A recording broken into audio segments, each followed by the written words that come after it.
Hello বন্ধুরা, কেমন আছেন সবাই? আশা করি সবাই ভালো আছেন এবং একটা নতুন ভিডিওতে আপনাকে স্বাগতম। বন্ধুরা, আজকে যে বিষয়টি নিয়ে কথা হবে সেটা হলো আমাদের ফটোশপ 8 যে ভার্সনটা আছে সেই ভার্সনটি নিয়ে। আসলে বন্ধুরা, আমরা যখন একটু বেশি কাজের চাপে থাকি অথবা কাজের ভিতরে থাকি, আমাদের কিন্তু অনেক কিছু আমাদের শর্টকাট করে রাখতে হয়। আপনারা জানেন যে শর্টকাট করে রাখলে আমাদের কাজের স্পিড এবং কাজটা অনেক দ্রুত করতে হয়। এবং এই বিষয়টা আজকে আমি বিষয়টা দেখাবো ক্রপ নিয়ে, যে আমরা কীভাবে একটু ক্রপ করতে পারি, একটু দ্রুতভাবে আমরা ক্রপ করতে পারি। মনে হয় পাসপোর্ট সাইজ ছবি, স্ট্যাম্প সাইজ ছবি, এই যে ছবিগুলো যে আমরা কাজগুলো করি, আমরা দ্রুত ক্রপ করতে হবে। ওকে, ক্রপ কিন্তু মনে করেন যে আমাদের কিন্তু আমরা যখন আমরা শর্টকাটে ব্যবহার করি তখন কিন্তু আমাদের অনেক টাইম কিন্তু আমরা কিন্তু বেঁচে যাই। ওকে, তাহলে আমি ক্রপ বিষয়ে আজকে আমি কথা বলবো। আর আপনি যদি আমার এই চ্যানেলে নতুন হয়ে থাকেন তাহলে অবশ্যই চ্যানেলটি সাবস্ক্রাইব করবেন। আর আপনার যদি ফটোশপ সম্বন্ধে কোনো কোশ্চেন থেকে থাকে তাহলে অবশ্যই আপনি আপনার মন্তব্যটি আমার কমেন্ট বক্সে লিখে যাবেন। ওকে, আমি দেখাবো সেটা ক্রপ। আপনি এখান থেকে খেয়াল করেন, ক্রপে আমি ক্লিক করলাম। ক্রপে ক্লিক করার পর এখান থেকে আমি মনে করি যে আমি যদি বারবার যদি দেখাই দিই, আমি যদি ক্রপ বাটনে ক্লিক করবো এবং ক্রপ বাটনে ক্লিক করার পরে এখান থেকে যদি আমি লিখে দিই যে আমাদের পাসপোর্ট সাইজের ফটোটি যে কি আমাদের আমরা লিখে দেবো 1.5 এবং এখানে লিখব 1.9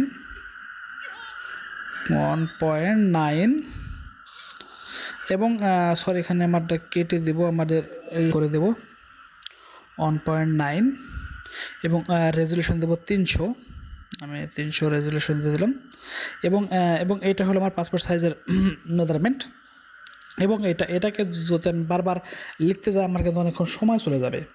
ওকে, এটা কিন্তু যদি আমি লিখতে চাই আমার কিন্তু বারবার সময়টা কিন্তু অনেকটাই চলে যাবে।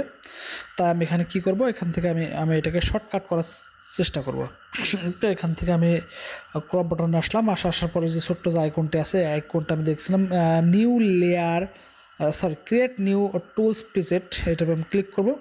ক্লিক করে এখানে আমি লিখে দেব যে পিপি মানে পাসপোর্ট সাইজের ফটো, আমি এটা লিখে দিলাম যে পিপি।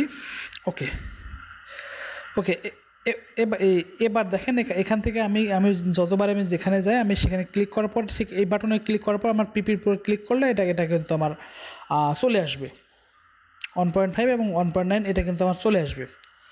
আচ্ছা, এটা গেল।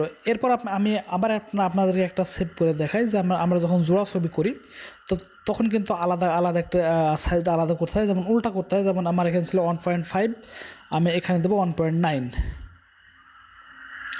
এবং যেখানে ছিল 1.9 সেখানে দেবো আমি 1.5। ওকে, এটা কিন্তু আপনি এই ছবির মেজারমেন্টটা সেটা কিন্তু আপনাদের যে জোড়া যে ছবি গেলা হয় সেই ছবি গেল আমি এখান থেকে যেমন যদি লিখে দিই যে কী দেবো, এখান থেকে 3টা পি দিলাম।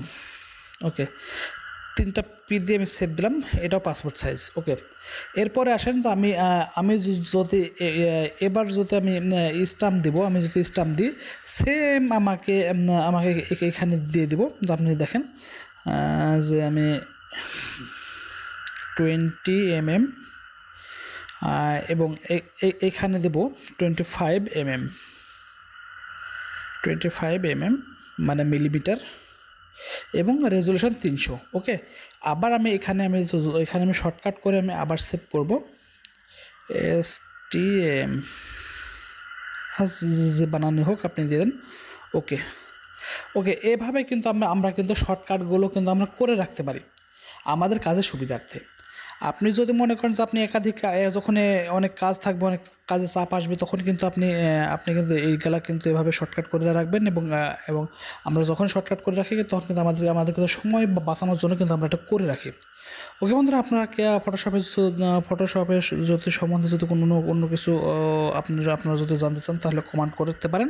এবং আজকের ভিডিওটি দেখে যদি একটু পরিমাণ উপকৃত হয়ে থাকেন তাহলে অবশ্যই চ্যানেলটি সাবস্ক্রাইব করবেন। ওকে বন্ধুরা, আজকে এ পর্যন্তই, দেখা হবে আবার অন্য কোনো ভিডিওতে। সে বন্ধু সবাই ভালো থাকেন, বাই বাই, টাটা।